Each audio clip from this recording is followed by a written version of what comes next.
Hello दोस्तों, आप सभी को नमस्कार। आइए देखते हैं आज 4 जून 2026 आज की न्यूज़ देखते हैं, पूरी डिटेल्स एनालिसिस करेंगे आज की न्यूज़ में। आज का पहला है कि जबरन श्रम से बनी वस्तुओं के आयात पर अमेरिका नाराज। भारत व 53 देशों पर 12.5% अतिरिक्त शुल्क का प्रस्ताव। 53 देशों पर 12.5% अतिरिक्त शुल्क का प्रस्ताव। आइए देखते हैं इस न्यूज़ के डिटेल्स के बारे में। अमेरिकी व्यापार प्रतिनिधि यूएसटीआर द्वारा भारत और अन्य देशों पर प्रस्तावित नए टैरिफ से संबंधित हैं। मुख्य सारांश देते हैं। किसी से जबरन श्रम से बनी वस्तुओं के आयात पर अमेरिका नाराज। भारत व 53 देशों पर 12.5% अतिरिक्त शुल्क का प्रस्ताव। मुख्य मुद्दा, अमेरिका ने धारा 301 सेक्शन 301 जांच के तहत यह निष्कर्ष निकाला है कि भारत सहित 54 देश जबरन श्रम फोर्स लेबर से उत्पादित वस्तुओं के आयात को रोकने और प्रतिबंधों को प्रभावित ढंग से लागू करने में विफल रहे हैं। इसी कारण पर उन पर 12.5% अतिरिक्त आयात शुल्क लगाने का प्रस्ताव रखा गया है।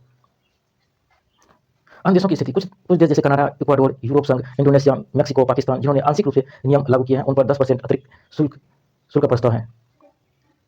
भारत ने जबरन श्रम संबंधी इन आरोपों को पूरी तरह से खारिज कर दिया है। भारत का कहना है कि इस तरह के द्विपक्षीय मुद्दों का समाधान एक तरफा शुल्क लगाने के बजाय आपस में चल रही व्यापार वार्ता ट्रेड स्टॉक के दायरे में ही किया जाना चाहिए। यह एक प्रस्ताव ऐसे समय आया जब दोनों देशों के बीच नई दिल्ली में व्यापार समझौते को लेकर बातचीत चल रही है। धारा 301 और भारत के विकल्प जीटीआरआई की राय। आर्थिक शोध संस्थान ग्लोबल ट्रेड रिसर्च इनिशिएटिव के अनुसार अमेरिका यह कदम नियमों के विपरीत है। दायरे से बाहर धारा 301 का उपयोग किसी देश में अमेरिकी कंपनियों को मिलने वाली बाजार बहुत मार्केट एक्सेस बाधाओं के लिए होता है, न कि इस बात के लिए कोई संप्रभु देश किससे और क्या आयात करता है। डब्ल्यूटीओ नियमों का उल्लंघन। 12.5% का शुल्क अमेरिका की विश्व व्यापार संगठन डब्ल्यूटीओ प्रतिबद्धताओं से अधिक है, इसलिए भारत को इस जांच के कानूनी दायरे को चुनौती देनी चाहिए। अंतिम निर्णय लंबित। वर्तमान में यह केवल एक प्रस्ताव है। हितधारक 12 जून 2026 तक सार्वजनिक सुनवाई के लिए अनुरोध कर सकते हैं और लिखित टिप्पणियां 6 जुलाई 2026 तक जमा की जा सकती है, जिसके बाद ही अंतिम फैसला लिया जाएगा। अमेरिकी व्यापार प्रतिनिधि सभा यूटीआर ने भारत और 50 से अधिक अन्य देशों से आयाती वस्तुओं पर 12.5% अतिरिक्त शुल्क लगाने का प्रस्ताव रखा है। यह प्रस्ताव उन आरोपों के बाद आया है कि इन आयातित वस्तुओं का निर्माण जबरन श्रम का उपयोग करके किया गया था। यह पहल अंतर्राष्ट्रीय व्यापार में जबरन श्रम प्रथाओं पर व्यापक कार्रवाई का हिस्सा है, जिसका लक्ष्य उन देशों को निशाना बनाना है जो इस तरह के सामानों को निर्यात को प्रभावी ढंग से रोकने में विफल रहे हैं। भारत और संयुक्त राज्य अमेरिका के बीच व्यापारिक मुद्दों को लेकर चल रही बातचीत इस समय अंतिम चरण में है। अगला न्यूज, बढ़ते वैश्विक ताप से संकट में खेती। संयुक्त राष्ट्र ने जिस खतरे की ओर ध्यान खींचा, वे केवल ताप बढ़ने की खबर नहीं, बल्कि मानव सभ्यता के सबसे महत्वपूर्ण आधार कृषि खाद्य सुरक्षा पर मंडराता संकट। आइए देखते हैं, ये संपादकीय है दोस्तों, इसके बारे में आइए डिटेल से देखते हैं। ये ऐसे रेटिंग के लिए बहुत इंपॉर्टेंट है और एनवायरमेंट के लिए। इस समाचार पत्र की संयुक्त राष्ट्र की एक रिपोर्ट पर प्रकाश डाला गया कि जिसमें बताया गया कि ग्लोबल वार्मिंग कृषि खाद्य सुरक्षा के लिए एक गंभीर खतरा पैदा करती है, जो केवल तापमान में साधारण वृद्धि से कहीं अधिक व्यापक है। इस लेख में चेतावनी दी गई है कि बढ़ते तापमान से कृषि पद्धतियों को खतरे में डालकर और खाद्य सुरक्षा को जोखिम में डालकर मानव सभ्यता की नींव को खतरा पैदा हो रहा है। और इसमें विशेष रूप से उल्लेख किया गया है कि वैश्विक तापमान में वृद्धि कृषि उत्पादन में संकट पैदा कर रही है, जिसका खाद्य आपूर्ति श्रृंखला पर महत्वपूर्ण प्रभाव पड़ रहा है।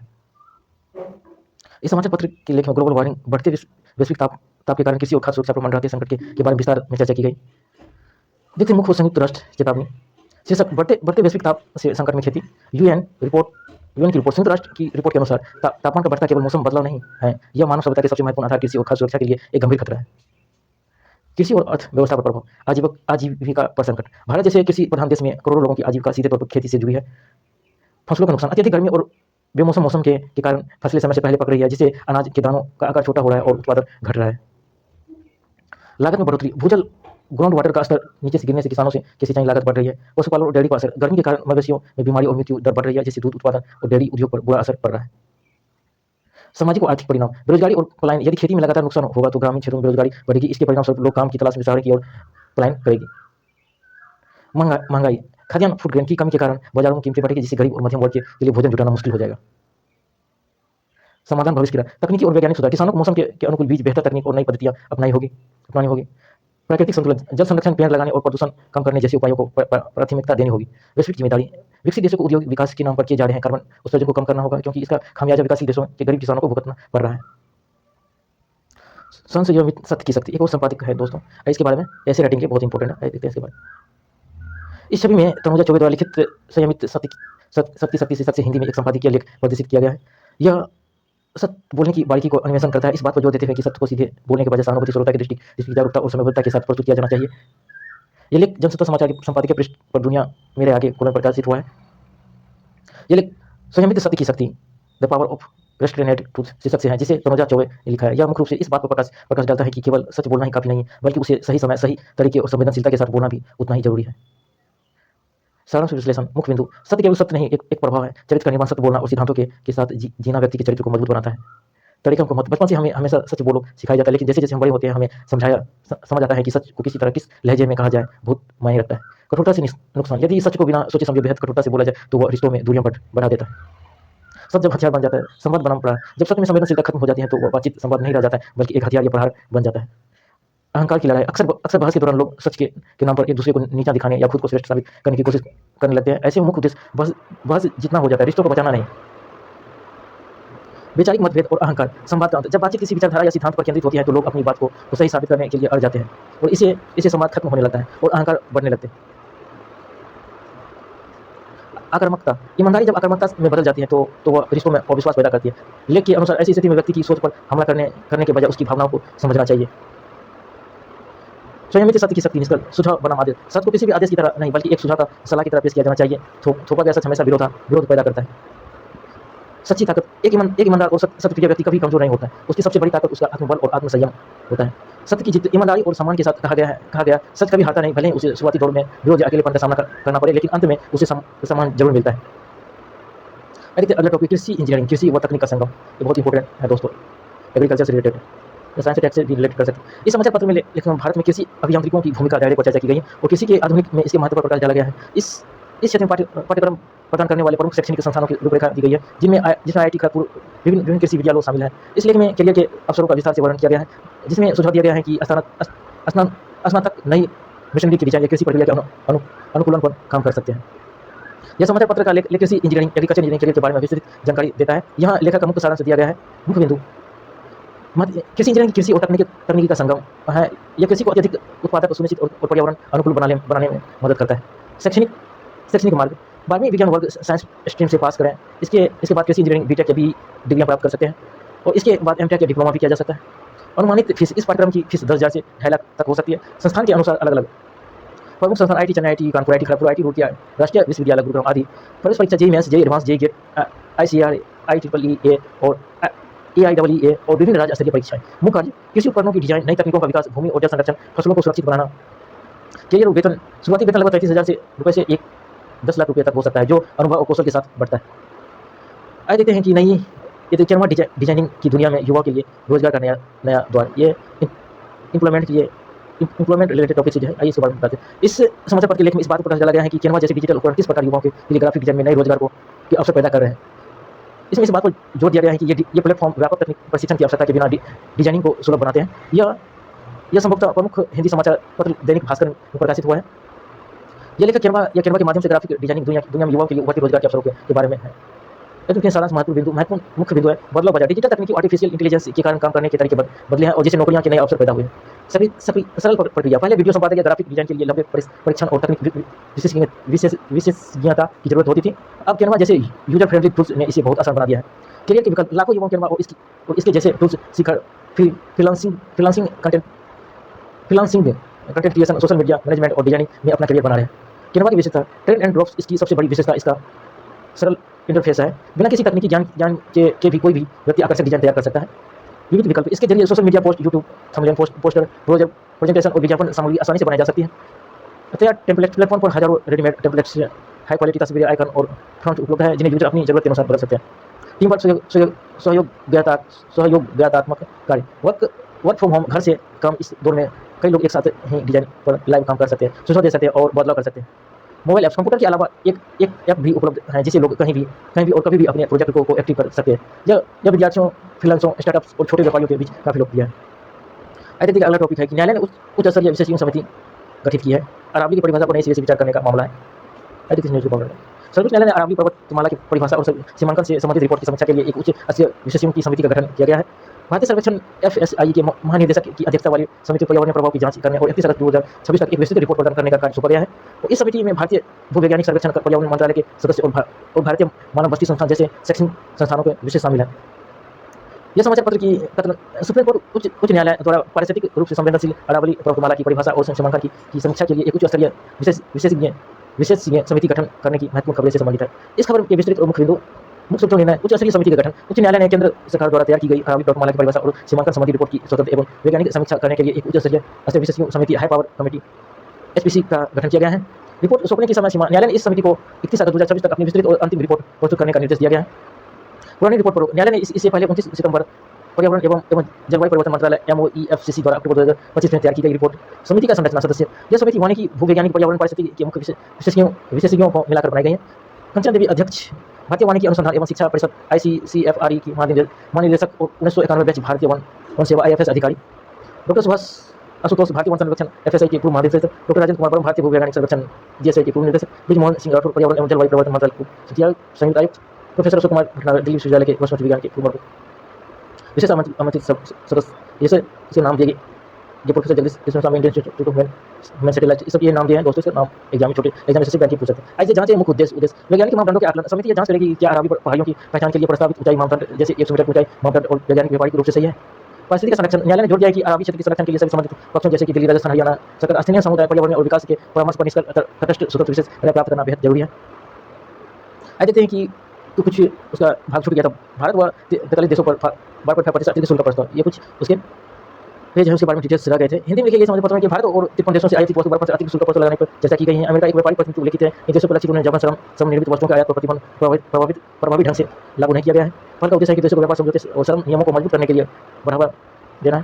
मुख्य सारांश है कि अमेरिका प्रतिनिधि USTR कैथरीन ताई के एक बयान पर आधारित जिसमें भारत सहित 54 देशों पर 12.5% अतिरिक्त शुल्क लगाने पर प्रस्ताव किया गया है। जबरन श्रम फोर्स इसमें जीरो और डिटेल से पढ़ चुके थे दोस्तों। जिन अर्थव्यवस्था में जबरन श्रम से बनी वस्तुओं पर प्रतिबंध लगाया था, लेकिन द्विपक्षीय समझौते के तहत इसे लागू करने के लिए उन्हें 10 गुना अधिक शुल्क लगाने पर रखा है। वस्त्र टेक्सटाइल सेक्टर की एक विशेष व्यवस्था पर पहुंचता है। इसके तहत कुछ देशों के अमेरिका में आयात होने वाले परिधानों और कपड़ों की एक निश्चित मात्रा को बिना शुल्क या कम शुल्क पर प्रवेश की अनुमति मिल सकती है। प्रक्रिया की समय सीमा इच्छुक पक्षों में 22 जून तक सुनवाई की शामिल होने की आवेदन करने के और अपनी पिता को प्रस्तुत करने का कहा गया।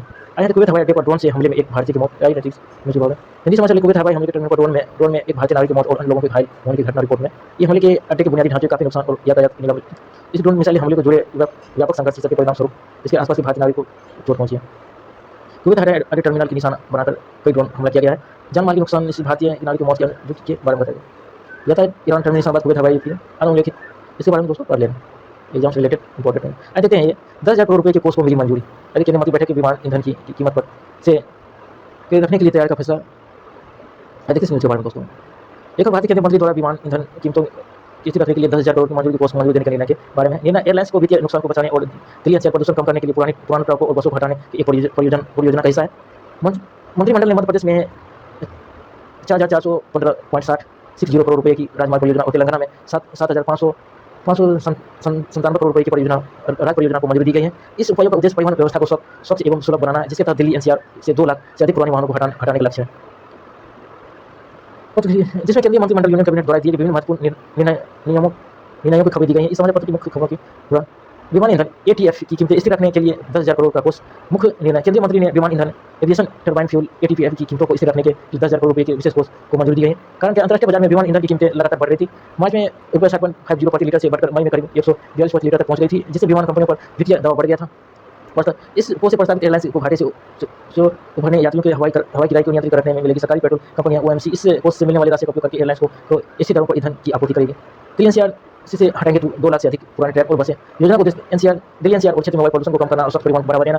क्या बदलाव होगा? इसके अतिरिक्त सड़कों पर चल रहे पुराने ट्रकों या बसों को BS6 उत्सर्जन मानकों वाले नए वाहनों को इलेक्ट्रिक वाहनों से बदला जाएगा।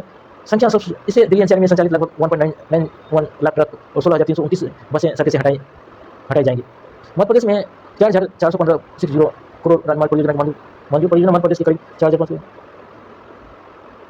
करोड़ की लागत की दो बड़ी सड़क परियोजना को मंजूरी मिली है। इसके तहत राष्ट्रीय राजमार्ग 347B के हिल्स खेड़ी रोशनी आशापुर रोटी खंड को छोड़कर 2 लेन राजमार्ग में बदला जाएगा। तो 2 नवा दिलवानिया खंड को 2 लेन से 4 लेन सड़क में बदला जाएगा। कुल लंबाई 108.64 किलोमीटर है।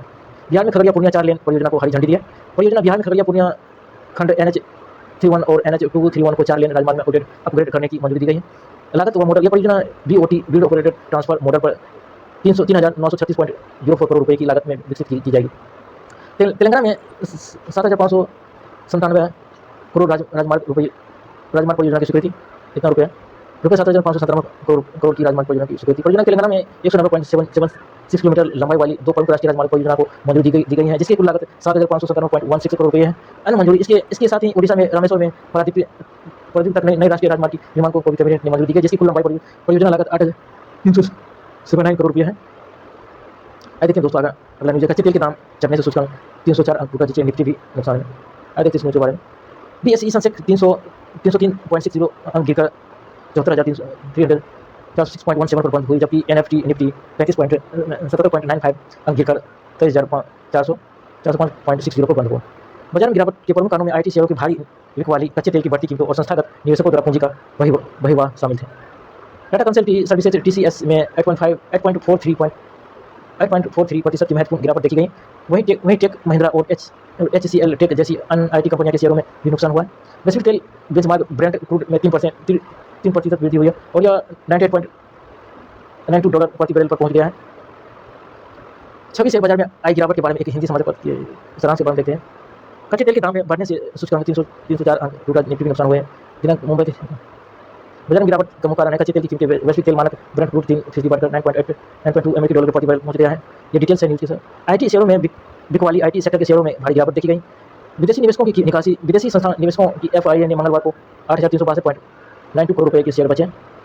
सूचकांक की स्थिति बीएसई सेंसेक्स की कुल गिरावट 303.667 अंक 0.41%, बंद स्तर 74,306.17 अंक है।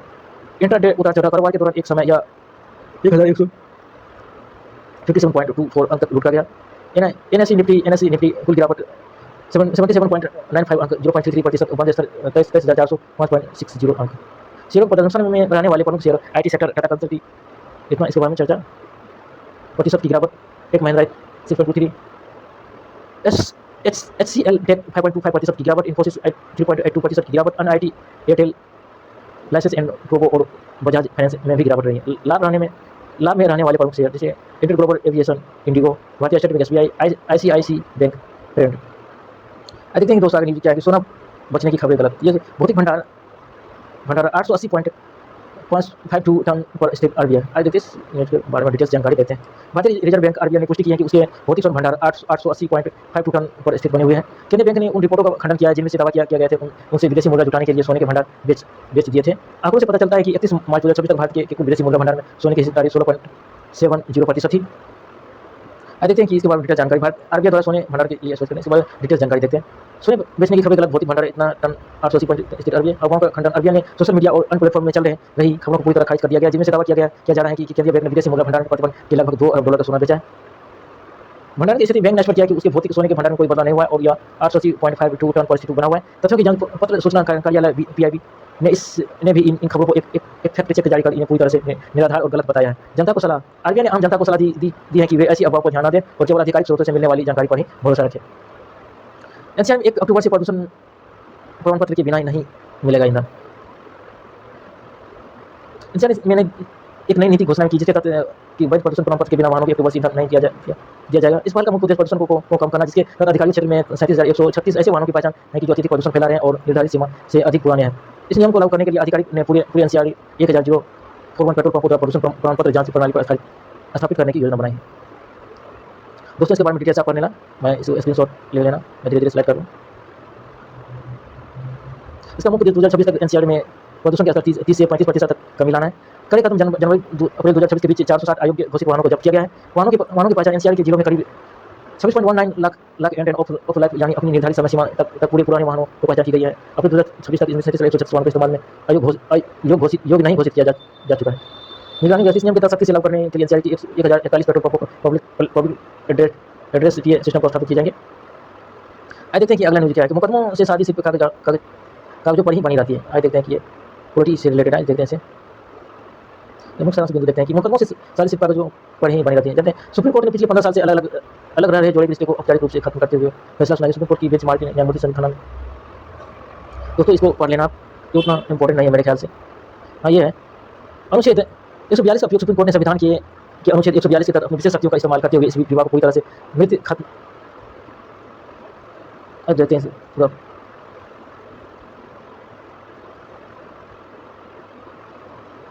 हाँ पूरी तरह से मृतक या खत्म मानते हुए तलाक की डिग्री को मंजूरी दी है। कोर्ट के अनुसार इस रिश्ते को खींचना दोनों पक्षों के लिए केवल मानसिक प्रताड़ना बढ़ाने जैसा था।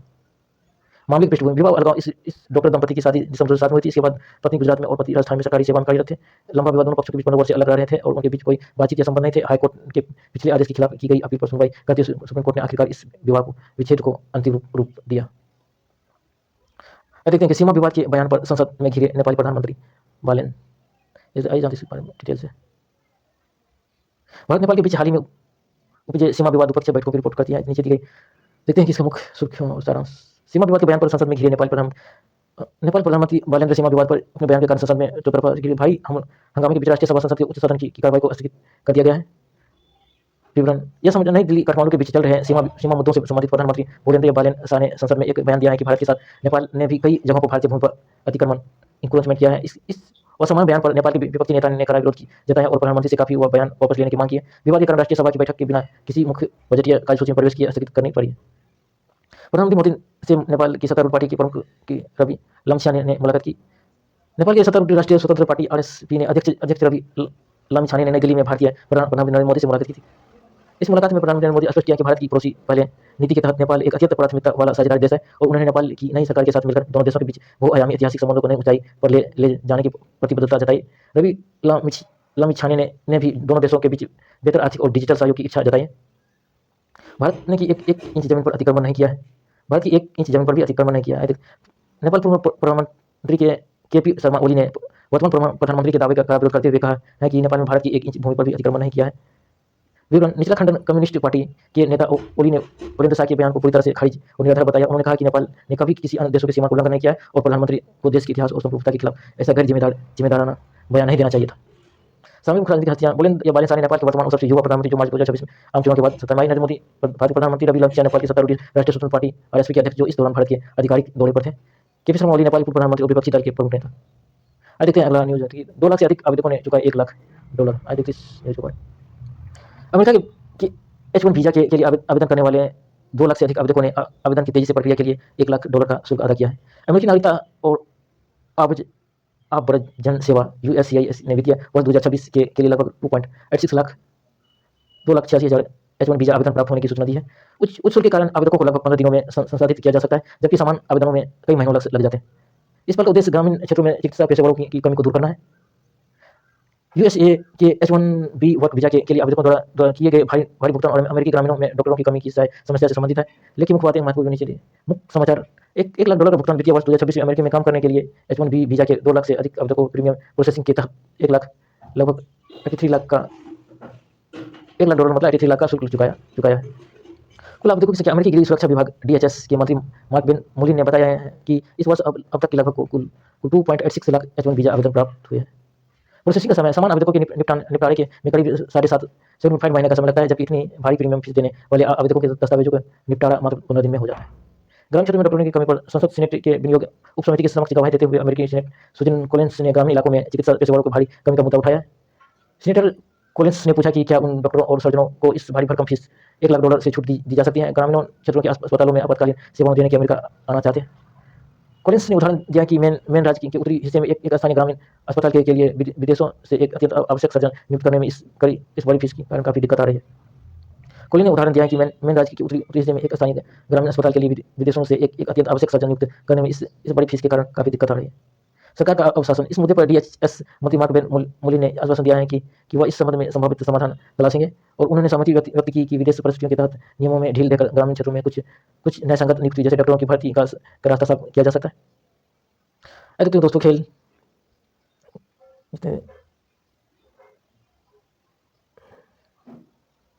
चैन 2026 खेल देखते हैं कि प्रमुख खेल सुर्खियों उनका विवरण दिया गया है। देखते हैं कल की सवालेंका हारी फोसेंका को हराकर फेंसिंग सेमीफाइनल में पहुंचे। रोland गैरोस फ्रेंच ओपन में बड़ा उलटफेर हुआ। महिला एकल टेनिस में शीर्ष वरीयता प्राप्त आरियाना सवालेंका को इटली की जस्मिन पाओलिनी ने 3 सेटों के कड़े मुकाबले में हरा दिया। पुरुष एकल चेक गणराज्य के जेकब मेंसिक ने जोआओ फोसेंको को हराकर सेमीफाइनल में अपनी जगह पक्की की।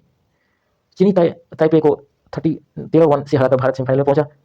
Tournament under 18 Asia cup 2026 match का हाल भारतीय पुरुष हॉकी टीम ने एक तरफा मुकाबले में चीनी ताइपे को 13-1 से भारी अंतर से शिकस्त दी। प्रदर्शन इस बड़ी जीत के साथ ही भारत ने पूल ए में शीर्ष स्थान हासिल करते हुए सेमीफाइनल के लिए क्वालीफाई कर लिया। प्रज्ञानंद ने क्लासिक बाजी में कार्लसन को दूसरी बार हराया। टूर्नामेंट नॉर्वे शतरंज टूर्नामेंट भारतीय ग्रैंड मास्टर रमेश बाबू प्रज्ञानंद ने दुनिया के नंबर 1 खिलाड़ी मैग्नस कार्लसन को क्लासिक बाजी में दूसरी बार हराकर इतिहास दोहराया। मुकेश का अपडेट। अली रेजा फिरोजा से हारने के बाद भारतीय खिलाड़ी डी गुगेस की खिताब जीतने की उम्मीद अब थोड़ी कम हो गई है। चौथा, कैप्स सुपर नेट्स के 8 शतक इंग्लैंड ने भारत श्रृंखला जीती है। ये भारतीय क्रिकेट के बारे में आप पढ़ लेना इसके बारे में। आयुष इंडोनेशिया ओपन के प्री क्वार्टर फाइनल में बैडमिंटन भारत के युवा शटलर आयुष शेट्टी ने इंडोनेशिया ओपन के प्री क्वार्टर फाइनल में प्रवेश कर लिया गया। सात्विक चिराग बाहर चोट लगने के कारण भारत की स्टार जोड़ी सात्विक साईराज ने रंकी रेड्डी और चिराग शेट्टी इस टूर्नामेंट से बाहर हो गए। फीफा विश्व कप में खेलेंगे भारतीय मूल के 4 खिलाड़ी। अमेरिका में 11 जून से शुरू होने वाले फीफा वर्ल्ड कप भारतीय मूल के 4 खिलाड़ी अलग-अलग देशों जैसे कि न्यूजीलैंड आदि की तरफ से खेलते हुए नजर आएंगे। इसमें से कीवी टीम के डिफेंस कीन न्यूजीलैंड के फॉरवर्ड क्रिस वुड शामिल है। थैंक यू दोस्तों, इतना ही था आज की 4 जून की मेन न्यूज।